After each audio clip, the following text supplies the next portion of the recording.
Compliance for Kids, né, como uma iniciativa de fomento à integridade social e à cidadania pela estratégia muito interessante de combate à corrupção e lavagem de dinheiro. Porque esse projeto trabalha com as crianças em idade escolar, trabalha muito com as escolas. E os responsáveis pelo projeto Compliance for Kids, os dois estão aqui nos estúdios da VFM, o Nelson Quirino, a Johanna Faria Gonçalves. Muito bom dia, satisfação recebê-los aqui. Muito bom dia, satisfação a todos os ouvintes aí. É um prazer estar aqui. Bom dia, é um prazer imenso ser recebido por vocês. Um bom dia a todos os ouvintes. Bom, vamos começar explicando, né, para quem está nos acompanhando, assim, de forma sucinta e simples, o que vem a ser o compliance, né? O compliance, ele vem do verbo inglês to comply, que significa cumprir. Ele surgiu na década de 1930, após a Grande Depressão, por Franklin Delano Roosevelt, que tentou resgatar os princípios de São Tomás de Aquino, que é os valores da sociedade. Então, Franklin Delano Roosevelt viu que o que estavam precisando nas empresas multinacionais justamente isso, aquele resgate dos valores principais da sociedade. Então, ele instaurou o compliance nas empresas multinacionais. Naquela época já se precisava resgatar os valores? Sim. Imagina então 2017, né? Quase um século, hein? Verdade. Então, a ideia surgiu principalmente de resgatar os valores não só dos adultos, que já têm a sua opinião formada, e sim das crianças, porque nós acreditamos que as crianças, elas são o futuro da nação, e elas também são mais fáceis de entender o que é ética, o que é valor, o que é cidadania, porque elas estão formando a sua base social. Normalmente o que se ensina à criança é difícil ela esquecer, né? Muito difícil. Isso é bíblico, inclusive. Bíblico, né? Exatamente. Principalmente na sua base, né? Na sua formação, né? Agora tentar implementar uma norma, fazer com que um adulto já formado, um cabeça dura, né, siga uma norma, é muito mais complicado. A formação da personalidade dela ainda, né, da criança, né? E por isso que a Bíblia fala, né? Ensina a criança no caminho em que deve andar. E porque quando o grande não se desviará dele. Isso é verdade. Como é que é o trabalho de vocês? Vocês procuram as escolas e as escolas que procuram vocês? Como é que funciona? Funciona das duas formas. Nós vamos até as escolas, nós fazemos as visitas para a implementação do projeto. Escolas públicas ou escolas particulares? Privadas e públicas também. Nós iniciamos o projeto numa escola modelo, na Escola Municipal Riba Júnior, aqui em Goiânia. Na Vila Redenção? Isso, lá na Vila Setor Redenção, né? Isso, nós iniciamos o projeto esse ano. E já tivemos resultados surpreendentes com as crianças. Então, as crianças, elas nos falam o que é ético, o que não é ético. Já sabem dizer. Já sabem dizer, e isso é muito importante. E nós trabalhamos dentro da escola de 3 modos. Através da elaboração do Código de Conduta e Ética, só que dessa vez, pela minha experiência de compliance, eu vi que era importante dar voz às pessoas para a elaboração do Código de Conduta e Ética. Normalmente, quando você vai matricular seu filho, você tem um papel onde você assina e lá fala os seus direitos e deveres dentro da escola, certo? Certo. Você já leu esse papel? Eu vou responder a sua pergunta. Eu leio tudo. Que bom! Né? Eu posso dizer aqui sem nenhuma presunção que eu leio embalagem de tudo, por exemplo. Embalagem de medicamento, embalagem de um shampoo, por exemplo. Tudo que tiver na minha frente para ler, eu leio. Mas você também, como jornalista muito bem informado, você sabe que a grande maioria das pessoas não leem. Exatamente. Então, respondendo a sua pergunta, né? Por que as pessoas são surpreendidas com contratos de financiamento, seja de habitação, seja de um cartão de crédito, seja de um veículo? Porque não leem o contrato. Justamente, porque elas não elaboraram o contrato. Então, elas não acreditam naquilo que está lá, mas não têm o conhecimento. E o que nós entendemos? Que nós dando voz às crianças e depois ao corpo escolar e depois aos pais para a elaboração de um documento que todos devem seguir, é mais fácil que seja seguido. Então, nós trabalhamos em primeiro momento na elaboração desse esse código de conduta e ética. E depois vai para a segunda fase, que é a fase de implementação desse código. Depois que se faz a implementação e estabelecimento da área de compliance dentro da escola, então os alunos, eles tornam-se mais participativos em entender como é que funciona a própria estrutura e gestão da escola. Normalmente, quando o aluno é inserido na sala de aula, ele senta na carteira, observa as ordens, né, que são tomadas a partir dos professores, tem uma regra geral ali de comportamento, só que, normalmente, essas crianças, elas passam por algumas fases em que vem aí pré-adolescência, gestão hormonal, né, aquelas fases em que todo mundo aqui já passou, né.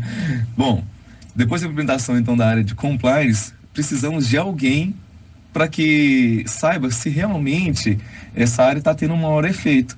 Então, as próprias crianças, elas é que vão monitorar se elas mesmas estão fazendo com que o código de conduta e ética elaborado por eles está sendo seguido. Isso. Esse modelo, ele foi observado, algo muito parecido nos Estados Unidos. Lá tem um programa chamado que é o Safety Patrol, só que lá não tem essa implementação do compliance. O Safety Patrol lá nos Estados Unidos surgiu também mais ou menos lá em 1940, né? 1920, perdão. E ele, querendo ou não, também surgiu nos Estados Unidos, só que ele nunca teve a união lá com o compliance, foram áreas separadas. Então nós pegamos várias metodologias, uma que é do compliance, outra do Safety Patrol, temos metodologias do TOTS também, a parte da mentoria e o coaching infantil. O que levou vocês a atuarem nessa área? Bom, o que motivou? Eu sou professor, já faz aí quase uns 8 anos. Professor de quê? De biologia, do ensino médio e ciências do ensino fundamental. Então, pude observar que dentro da escola tem uma desmotivação muito grande com os alunos. Por quê? Porque eles às vezes não conseguem entender e observar a objetividade deles dentro da escola. Coloca para ele, você tem que fazer vestibular, você tem que fazer isso, você tem que fazer aquilo. Só que para fazer com que ele mesmo entenda o que ele deve fazer, esse princípio tem que partir dele. Por isso que a implementação do compliance dá essa visão para ele. E lembrando que o projeto de vocês foi premiado, né, em cerimônia em Brasília, na Procuradoria-Geral da República, foi premiado pela Procuradora-Geral da República, doutora Raquel Dodge, que é goiana de Morrinhos, né? Isso. E além do projeto de vocês, foi premiado também uma iniciativa da promotora do Ministério Público de Goiás, doutora Renata Dantas, lá de Rio Verde, né? Que até, Lívia, tem participado aqui do JR. No dia seguinte à premiação, ela esteve aqui ao vivo, já participou algumas vezes, e ela até participaria hoje. Só que ela simplesmente está sem voz, entraria por telefone ao vivo, mas ela tem umas perguntas aqui, ó. Como, por exemplo, as crianças participam da elaboração do Código de Ética? Sim, as crianças, os pais, todo mundo que está envolvido com a escola, os colaboradores. E é muito importante observar porque elas têm algumas perguntas muito engraçadas. Então, por exemplo? Elas vêm com indagações de: é ético minha professora usar decote? Tá. Então, as próprias vestimentas dos professores. Algumas escolas não têm um uniforme, né? Isso é debatido até entre os professores. Alguns gostam, outros não gostam. E as crianças observam tudo hoje em dia. Sim, né? Ixi. E são muito sinceras, né? Muito sinceras. Além de vocês, tem outro grupo que faz esse tipo de trabalho aqui com crianças em Goiânia? Não, nós somos o... Vocês atuam em Goiânia, né? Sim, nós atuamos em Goiânia. Mas já recebemos, já fomos procurados até no México, dentro do Instagram. Até fora do país, até fora do país. Para passar o know-how para eles? Os mexicanos? Ainda não. Espanhol? Um pouquinho. Mas assim, é um campo muito grande, porque, como eu disse, o compliance ele vem em multinacionais, e trazer essa ideia para crianças foi algo assim novo. Eu desenhei esse projeto na empresa brincando, e porque eu vi que a necessidade... Mas aqui o pessoal fala compliance mesmo, ou eles pronunciam como se escreve, compliance? Alguns dizem compliance, mas quem que está inserido na área fala compliance mesmo. E compliance está na moda, é o termo da moda. O Ministério da Transparência em Brasília tem se instituído, tem estimulado, outros órgãos públicos também. Juliano Cardoso, Juliano Bezerra, que é nosso ouvinte, fiel, aliás, um abraço para ele, né? Que é controlador geral do município, né? Aqui de Goiânia. Eu conversava com ele uns 3, 4 meses atrás. Ele falou que vai desenvolver técnicas de compliance no âmbito da Prefeitura de Goiânia. É o termo, é o assunto da moda, não é isso? Isso, é o assunto da moda, e é um assunto muito importante, porque visa justamente o que eu disse, resgatar os valores da sociedade. Então, o nosso principal objetivo é dar voz às pessoas e mostrar a elas, especialmente as crianças, que suas atitudes geram impactos na sociedade, não só negativos, mas positivos também. Então, entender que você pegar a internet do vizinho não é legal, que você fazer um gato na energia do vizinho não é legal, que você dá um dinheirinho para aquele coleguinha que te deu uma porta de entrada na empresa também não é legal. Então, isso essa boa vizinhança, esse jeitinho brasileiro, como muito se diz, tem algumas falhas. Então, a gente quer mostrar isso para as crianças, para elas chegarem em casa e falar assim, mamãe, isso é certo. Para se criar uma cultura já, né, desde a tenra idade, desde a infância, do cumprimento das suas obrigações, dos seus deveres, né? Elas saberem o que é correto, o que não é. E no sentido mais amplo, andar dentro das normas, das regras, né? Seja na sociedade como um todo, né? Nesse aspecto, por exemplo, que o Murilo falou aí na área pública, né? Agir dentro da correção, no que se refere a questões ambientais, a questões contábeis, questões legais, né, como um todo. Então, compliance seria exatamente isso, né? Hoje um modo de agir, né, de cumprir todas as normas de forma mais rigorosa. Hoje é muito engraçado porque temos crianças aí com 2 anos, 3 anos de idade que sabem mexer num celular, né? Ligar o celular, abrir um aplicativo, mas ela já está apta a saber o que é certo e o que é errado. Isso, mas ela às vezes não sabe, por exemplo, jogar um lixo no lugar devido. Exatamente. Organizar os brinquedos e que ela utiliza. Quer dizer, ela está apta a receber já a instrução em relação a isso, né? Por isso que vocês atuam exatamente com crianças. E as nossas crianças também serviram de modelo para isso também. Então, a própria observação das em nossas casa, crianças, os nossos filhos, Sim, isso, nós temos 2. o Miguel e a Alice, que provavelmente agora deve estar dormindo, e a nossa avó Luzia, que está cuidando deles agora. Falando isso, um grande abraço para ela e para toda a nossa família que está nos assistindo. Okay. E tem outra pergunta aqui da promotora Renata Dantas, lá do Ministério Público de Rio Verde, que ela pergunta se, depois de elaborado e aprovado o código de ética lá da escola, se os pais ainda podem propor algum tipo de mudança. Sim, os pais podem, eles têm voz, então por isso que nós temos o comitê de ética dentro da escola. É criado um comitê, então? Sim, é criado um comitê para justamente averiguar os casos. Nós dividimos os casos entre leve, médio e grave. Então, semanalmente, o mentor infantil vai até a escola, fica um dia na escola verificando os casos, através dos patrulheiros. Os patrulheiros, eles atuam dando as notificações para as crianças, o que é certo e o que é errado. Por exemplo, um caso médio. A criança gritou com a professora. Esse é um caso médio. Ela gritou... Isso não é grave, não?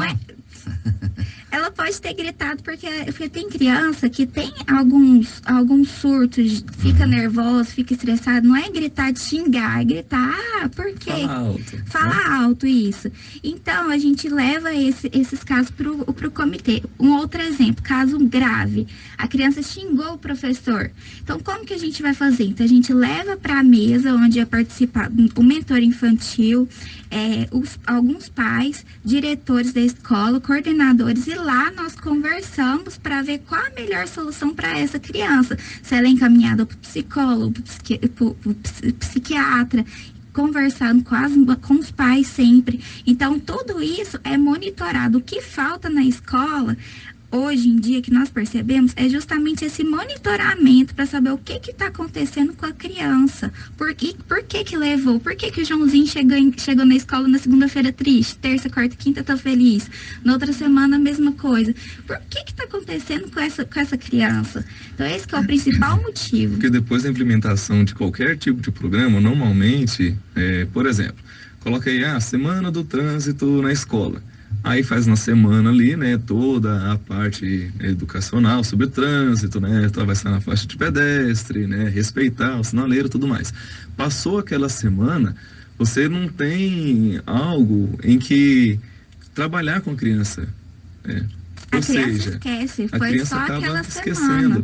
Então a gente viu que tinha essa falha. Como qualquer outra implementação de programas, você tem ali um curto período de tempo de implementação e não tem um segmento daquilo. O ensino é constante, né? Então o nosso programa faz com que tenha implementação da área de compliance, tem todo um procedimento a ser seguido, as crianças estão inseridas nesse programa e são elas mesmas que vão fazer o monitoramento disso tudo. E é um programa anual, não é um programa que vai lá só a semana e acaba. Não é algo vendido, né? Pronto. São 8h10 em Goiânia. Nós estamos ao vivo aqui no Jornal Realidade da sua vinha FM 91.9 com o Nelson Quirino e também com a Johanna Faria Gonçalves, eles que desenvolveram um projeto Compliance for Kids, que trabalha aí com crianças, né, na prevenção primária à corrupção. Quem é esse mentor infantil? Quem é esse patrulheiro, Johanna? O mentor infantil, normalmente, sou eu e meu esposo. Nós vamos atuar dentro das escolas. Meu esposo, ele tem formação em coach e eu também, ele na área infantil, eu na área de adultos. Os patrulheiros são as próprias crianças. Então, é tipo um representante? É escolhido um representante? Como é que é? O programa do patrulheiro, ele funciona da seguinte forma. O ensino fundamental é dividido em ensino fundamental 1 e 2. Né? O ensino fundamental 1 vai da primeira até a quinta série. Colocamos os patrulheiros sempre como os mais velhos, os mais responsáveis. Então, os alunos do quinto ano, eles vão ser o patrulheiro, porque eles vão cuidar e observar do quarto, dos terceiro, segundo e primeiro. Tá. E do ensino fundamental 2, né? Temos aí já os pré-adolescentes do 9º ano. Que vai cuidar, e quem vai cuidar da turma do 9º ano? Porque era outro questionamento que eu iria fazer, e já estou fazendo, porque me parece que o trabalho é feito só com escolas de ensino fundamental 1 e 2, ensino médio não, né? No ensino médio eles já têm, vamos dizer assim, uma base mais voltada para o vestibular. Então, se você já é jovem, né? Adolescente para jovem, né? Então, a formação dele ali, dos conceitos dele, já está mais fixada. Então, se implementarmos isso no ensino fundamental, quando eles chegarem no médio, terá uma facilidade maior de entendimento de como eles querem ter uma gestão da vida deles. O patrulheiro, então, normalmente é um aluno lá da escola mesmo, né? Isso, normalmente faz uma proporção de 10 a 15 alunos de toda a escola para um patrulheiro. E tem tido a receptividade boa, tem participação? A doutora Renata até também participa aqui com a gente, auxilia aqui perguntando, o comitê tem composição paritária, ou seja, tem representantes dos alunos, dos pais e dos professores ou não? Sim, tem, todos participam, então todos têm voz. E é uma divisão paritária igual? Como funciona? Igual. Todos têm voz no comitê, então cada caso ele é tratado por meio de votação. Então a gente discute um caso, por exemplo, um aluno gritou com o professor.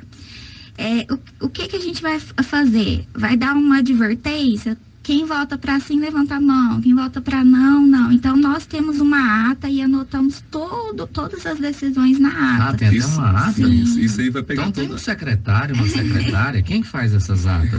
É o mentor infantil. O mentor infantil que vai atuar justamente na gestão desses relatórios. E os patrulheiros, eles vão servir como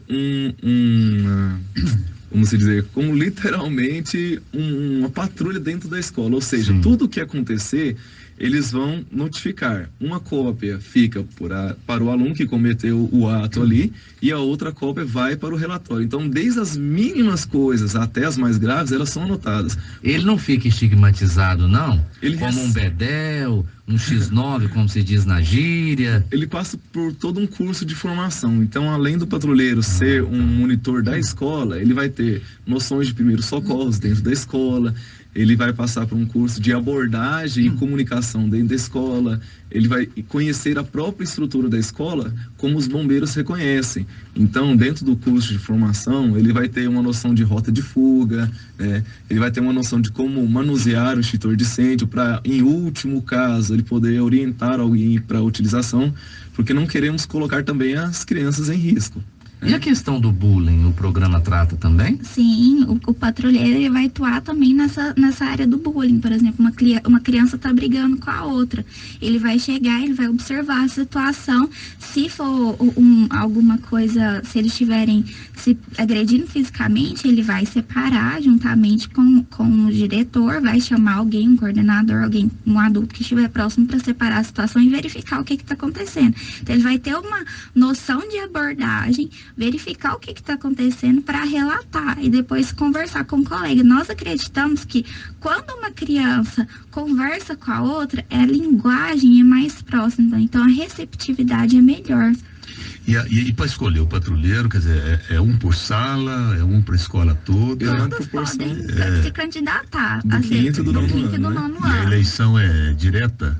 Não, na verdade, é uma proporção de 10 alunos para 1. Então, se num colégio inteiro, né, você teria aí 200 alunos, então seriam 20 patrulheiros. E eles seriam escolhidos pelos próprios colegas? Não, quando se faz a implementação da área de compliance, tem um momento em que se faz uma conferência com os pais. Então, primeiramente, é apresentado esse projeto para os pais, né? Os pais aceitando esse projeto, dos patrulheiros, então eles podem colocar os filhos dele para serem os patrulheiros, e isso é conversado depois com os alunos, eles também vão querer. Então é algo bem assim aberto para todos, bem explicado a todos. Vocês foram condecorados, né, homenageados pelo Conselho Nacional do Ministério Público, exatamente pelo trabalho especificamente em alguma escola ou pelo trabalho geral que vocês têm feito? Pelo trabalho geral que nós temos feito, né? E também temos uma parceria muito bacana com os escoteiros do Brasil. O presidente Winder, que é o presidente da região de Goiás, ele nos recebeu de braços abertos e também colocou à disposição, né, os patrulheiros como futuros, quem sabe, escoteiros. Qual o custo, Johanna? O custo do programa, ele é dividido em duas fases, que é a aquisição dos materiais e depois o monitoramento. Então, ele gira mensalmente em torno de R$5.000 para a escola. Nós reduzimos o custo devido à parceria que nós tivemos com os escoteiros, por trazer profissionais qualificados também para ministrar os treinamentos. Então, o escoteiro, ele conta com médicos, com advogados, com profissionais, pedagogos, psicólogos, super preparados para dar esse treinamento. Você me perguntou como é feito esse trabalho no ensino médio. Nós atuamos no ensino médio através das palestras. Então, nós observamos muito que no ensino médio, devido à pressão no vestibular, os adolescentes eles se sentem muito para baixo em alguns casos e tem um rendimento baixo. Então, o que a gente pode fazer para melhorar isso? Levar palestras, mostrar profissões. Esse que é o principal objetivo, fazer que todo mundo da escola se sinta bem. Uma coisa muito bacana que nós estamos ouvindo antes de entrarmos, a questão do RH. Ah, tá. Né? Então, o RH, ele trabalha essa parceria entre o funcionário e entre a parte já diretiva. Isso. A implementação do compliance, né, dentro das escolas, ela também auxilia muito nisso. Então, desde as crianças ali até o diretor, todo mundo vai ser ouvido. Então, tem muito medo, às vezes, dos professores, ou então de algum funcionário, ele falar alguma coisa para os diretores e ser repreendido por isso.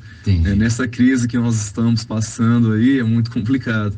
Agora, pessoal, no caso da Escola Municipal Ribas Júnior, lá na Redenção, Eles não têm dinheiro, como é que eles custearam aí o projeto? Esse projeto foi feito de forma voluntária lá. Então eu iniciei esse projeto de forma voluntária e deu super certo, está dando. Nós vamos iniciar agora no dia 15 o início da implementação do Código de Conduta e Ética. 15 de janeiro? Isso. Alguma outra escola pública em Goiás? Não. Alguma escola particular? Estamos em fechamento com algumas escolas particulares. Outros estados? Outros estados, nós temos já Manaus, Fortaleza, várias capitais Brasília, aí. Sim. E como vocês disseram lá no início, tem até um convite aí dos mexicanos, né? Isso. Que já é na América do Norte. E já, Espanha né? também. Espanha também? Vamos precisar aí de algum tradutor. De algum tradutor. Se tiver algum ouvinte aí. Ok, Nelson Quirino e Johanna Gonçalves, muito obrigado pela presença aqui. Parabéns pelo projeto, né, Lívia? Uma iniciativa muito interessante. Sem dúvida, né? Que pode ser implementado aí. Surgiu da cabeça de vocês, assim, no instalar? Não, eu comecei a desenhar esse projeto trabalhando na área de compliance, na Panfarma, uma empresa multinacional, e também pela minha vivência no exterior. Eu já fui patrulheira, Safety Patrol lá nos Estados Unidos, e participei do TOTS também lá. E também parte da subcomissão de compliance da OAB aqui de Goiás. Eu sou membro da subcomissão de compliance da OAB. Muito bom, né, mano? Muito bom, excelente. E um abraço à doutora Renata Dantas, lá de Rio Verde, que é ela que nos comunicou e sugeriu, né, que trouxesse vocês aqui. Um abraço, ela é uma pessoa doutora Renata. muito receptiva, né? Ela que nos acolheu aí. Estava um pouquinho com pressa quando nós nos encontramos lá em Brasília, mas com essas oportunidades a gente consegue mostrar o nosso trabalho e reconhecer o caráter de uma pessoa. Vocês são muito novos, né? Somos um pouquinho. Bom, né? Isso é bom. Isso é bom, porque tem muito chão pela frente, né? Ainda estou na casa dos 20, né? E a doutora Renata está sem voz, mas está aqui, ó. Meus cumprimentos aos dois. Fiquei muito feliz ao saber da premiação deles, em especial por serem de Goiânia. Bairrista não, só um pouco, né? Mas o bairrismo pro goiano falta mesmo. Gente, muito obrigado. Também, né? Tá? Um abraço para Pontalina. Nelson, obrigado, viu? Muito obrigado. Pontalinense? Sim. Eu falo pra você, a turma do interior é diferente. Sim. Você é de onde, Nelson? Eu sou aqui de Goiânia, mas a família é de Pontalina também. Começa com a letra P, né, Filhos do Rio. Nossa, a cidade quando começa com a letra P, aí é bom demais. É a melhor coisa que tem. Gente, muito obrigado. Podemos deixar o nosso contato? Sim, claro. Eu já ia me esquecendo. O nosso contato é 98247-0543. Pode repetir. 98247-0543. E tem as redes sociais também, se né? Se vocês quiserem entrar para conhecer o nosso programa, acesse @Nima Compliance 4 Kids, numeral 4. Nima Compliance, numeral 4 Kids. O Nima com Y, né? É bom Isso, lembrar. Nima com o pessoal Y. não está nos vendo. NYMA. Repete, por favor. NYMA Compliance. Compliance, né? Escreve-se Compliance. ANCE no final, né? Isso mesmo. Numeral 4 Kids. Ou acesse nossa rede social www.nimaassessoria.com ou www.compliance4kids.com. Lembrando que o Nima é com Y. Muito obrigado, gente. Obrigada, muito obrigado. Gente. 8h22. Tem muito mais.